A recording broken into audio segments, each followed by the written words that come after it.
बसपा उत्थान और पतन काफी दिन से साहस बटोर रहा था। विषय कलम चला सकूं। उत्थान की चर्चा करते वक्त मन में उमंग होती है, उल्लास की तरंग हिलोरे मारती हैं, परंतु पतन की चर्चा से कलम उठाते समय हाथ कांपने लगते हैं। बाबा साहेब डॉक्टर अंबेडकर को भुला दिया गया था। जगजीवन राम को SC/ST के नायक के रूप में प्रस्तुत किया गया। यह कहना शायद अप्रिय लगा कि भारतीय राजनीति में चमचों के पदचाप की आहट ही सुनाई दे रही थी, अपितु आहट ने चमचा युग का भयंकर रूप धारण कर चमचा युग के शोर में तब्दील हो चुका था। एक नए महान विभूति ने भारत के राजनीतिक क्षितिज पर एंट्री ली। नाम है काशीराम। बाबा साहेब डॉक्टर अंबेडकर को गंभीरता से अध्ययन करने के उपरांत महसूस किया कि अंबेडकरवाद की स्थापना की जरूरत है। एक संगठनकर्ता की यह कार्य ही कर सकता है। अपने को संगठनकर्ता के रूप में असंगठित समाज के बीच में प्रस्तुत किया। बताया कि आपके पतन का कारण एकता की कमी है।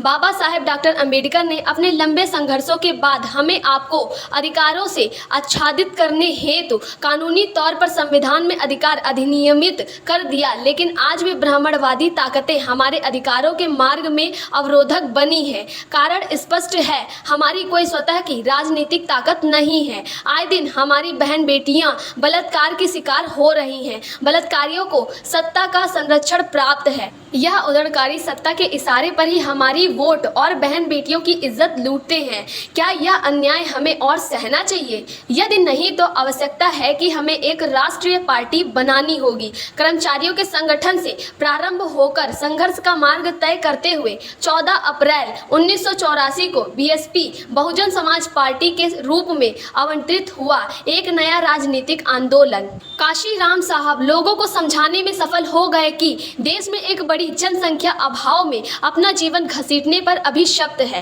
राजनीति के शिखर पर विराजमान वर्ग जो अभिजात जातियों का एक गुट है, नहीं चाहता कि बहुजन समाज को शासन प्रशासन में अनुपातिक प्रतिनिधित्व मिले। उन्हीं की साजिश से बहुजन समाज उपेक्षित है। बहुजन समाज को इकट्ठा करने के लिए बाबा साहेब डॉक्टर अंबेडकर के साथ ही साथ विभिन्न जातियों में जन्मे महापुरुषों को चुन चुन कर उनके इतिहास और संघर्ष को समाज के सामने प्रस्तुत किया। कुर्मी जातियों के समक्ष छत्रपति साहू जी महाराज के इतिहास को प्रस्तुत किया।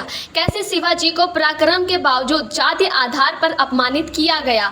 अदम्य साहसी योद्धा और राजा को जाति आधार पर किस तरह अपमानित किया जा सकता है। उदाहरण भारत से अत्यंत मिलना दुर्लभ है। क्षत्रिय घोषित करने के लिए यज्ञोपवीत संस्कार अनिवार्य विधि थी। शिवाजी के लिए यह संस्कार करने के लिए कोई भी ब्राह्मण तैयार नहीं हुआ। संस्कार के लिए निर्धारित शुल्क से 2 गुना शुल्क लेकर एक कुष्ठ रोगी यानी कोढ़ी ब्राह्मण गंगा भट्ट संस्कार संपादित कराने को तैयार हुआ। उस वक्त संस्कार के लिए 4000 का शुल्क निर्धारित था, लेकिन गंगा भट्ट ने शुल्क के रूप में 8000 चार्ज किया। 28 मई 1674 को संपादित संस्कार में शिवाजी के खजाने से कुल 1 लाख रुपए खर्च होने का अनुमान लगाया गया। 18 जून 1674 को शिवाजी की माता जीजाबाई का देहांत हो गया। दिल्ली के भाग्य से छिक्कर टूटा। ब्राह्मणों की एक टोली जैसे किसी अपशकुन खबर के इंतजार में ही बैठी थी कि कोई अपशकुन खबर आए और शिवाजी के खजाने पर हमें धर्म के पाखंड की आड़ में लूट करने का अवसर उपलब्ध हो जाए। ब्राह्मणों ने जीजाबाई की मौत की आपदा को अपने अवसर के रूप में धूल की रस्सी बनना शुरू कर दिया। तलाशने लगे अवसर की शिवाजी को समझाया जाए कि आपका राज्य अभिषेक शुभ मुहूर्त में नहीं हुआ था, अन्यथा आपके माताजी का असमय निधन नहीं होता। अंततः दोबारा राज्य अभिषेक के नाम पर शिवाजी को लूटने का अवसर ब्राह्मणों ने तलाश ही कर लिया और 24 सितंबर 1674 को शिवाजी का दोबारा राज्य अभिषेक कर उन्हें तबीयत से लूटा। इस रहस्योद्घाटन ने कुर्मी जातियों को बसपा के झंडे तले इकट्ठा होने के लिए प्रेरित किया। ज्योतिबा फूले, पेरियार रामस्वामी नायकर, संत गाड़गे, राजा बिजली पासी, राजा सुहेल देव राजभर इत्यादि महापुरुषों के जीवन संघर्षों को लोगों के सामने गीत, नाटक, कैडर, रात्रि संगोष्ठी, वॉल राइटिंग, पोम्पलेट इत्यादि के माध्यम से प्रस्तुत किया। सोती कौम को जगाने के लिए काशीराम साहब ने बहुत ही प्रभावशाली नारे गढ़े, जैसे दलित मुसलमान करो विचार, कब तक सहोगे अत्याचार, वोट से लेंगे CM PM, मंडल से लेंगे SPD, सीएम, जो जमीन सरकारी है वो जमीन हमारी है। काशीराम साहब ने स्थानीय स्तर पर कई नेताओं को तैयार किया जिन पर पार्टी की नीतियों को पहुंचाने की जिम्मेदारी थी। हर एक व्यक्ति ने अपनी जिम्मेदारियों को बाकायदा निभाया भी। जहां सामाजिक क्रांति के लिए ज्योतिबा फूले के कार्यों को पब्लिक नैरेटिव में लाया गया, वहीं महिलाओं में शिक्षा का तेजी से प्रचार प्रसार बढ़े। मनसागत सावित्रीबाई फूले के जीवन संघर्ष को बड़े पैमाने पर प्रचारित किया गया।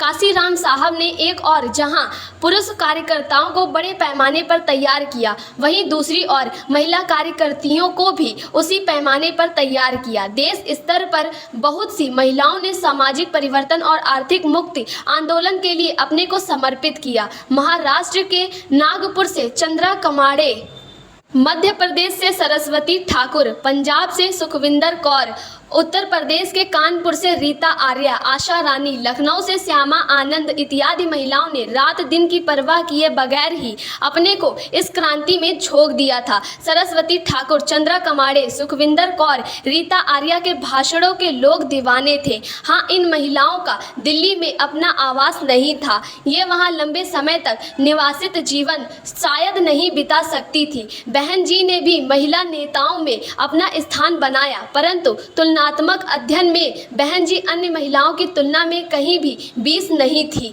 किसी की तुलना में वह 18 थी तो किसी की तुलना में 17। यह रहस्य अभी तक रहस्य ही है कि काशीराम साहब ने समक्ष महिला कार्यकर्तियों की जब एक लंबी लाइन खड़ी की थी तब बहन जी को ही आगे क्यों बढ़ाया। शायद दिल्ली में उपलब्धता को उन्होंने प्राथमिकता दी होगी। इसके बावजूद बहन को आगे बढ़ाने की साहब की जिद का कारण क्या था, रहस्य ही बना रहा। खैर, काशीराम साहब बड़े ही दूरदर्शी थे। नागिनों को वह तराशना खूब जानते थे। होगी उनकी कोई रणनीति। सपा बसपा गठबंधन ने 1993 में संयुक्त रूप से चुनाव लड़ा, जिसमें बसपा के कोटे में आई 164 सीट। बीएसपी ने कुल 67 सीट पर जीत हासिल की। यहाँ भी बहन जी को उपलब्धि 0 ही रही। पश्चिम उत्तर प्रदेश में बहन जी ने अपनी मर्जी से टिकट का बंटवारा किया था, परंतु परिणाम बहुत ही बुरा रहा। यदि पूर्वी उत्तर प्रदेश में बेहतर प्रदर्शन नहीं किया होता तो बसपा 10 सीट का आंकड़ा भी नहीं छू सकती थी। बावजूद इसके साहब ने हमेशा बहन जी में जाने क्या ऐसी खासियत देखी थी तो वह उन्हें ही बढ़ावा देते रहे। एक वक्त ऐसा भी आया जब बसपा सिकुड़ते सिकुड़ते केवल क्षेत्रीय दल के रूप में उत्तर प्रदेश तक सीमित रह गई। बसपा का उदय का आधार नैतिकता था। उसकी आंधी में बड़े बड़े सूरमा उड़ गए थे। अदना सा व्यक्ति सुखलाल कुशवाहा अर्जुन सिंह को भोपाल से चुनाव हरा देता है।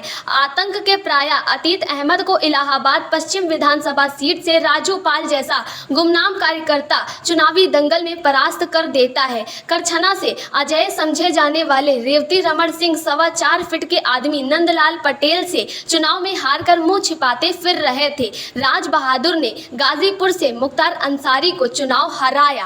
कारण स्पष्ट था, तब नेता भी नैतिक थे, उम्मीदवार भी और मतदाता भी। अब शायद नेता की ऐश्वर्य पिपासा ने कुछ अधिक ही उड़ान भर ली। परिणाम हुआ कार्यकर्ताओं के पर कतर कर बटेरों को टिकट दिया गया और मतदाता भी नेता की कुबेर बनने की प्यास भांग धीरे धीरे घिसने लगे। ऐसे में आपकी क्या राय है? अपने सुझाव हमें कमेंट बॉक्स में अवश्य दें। धन्यवाद।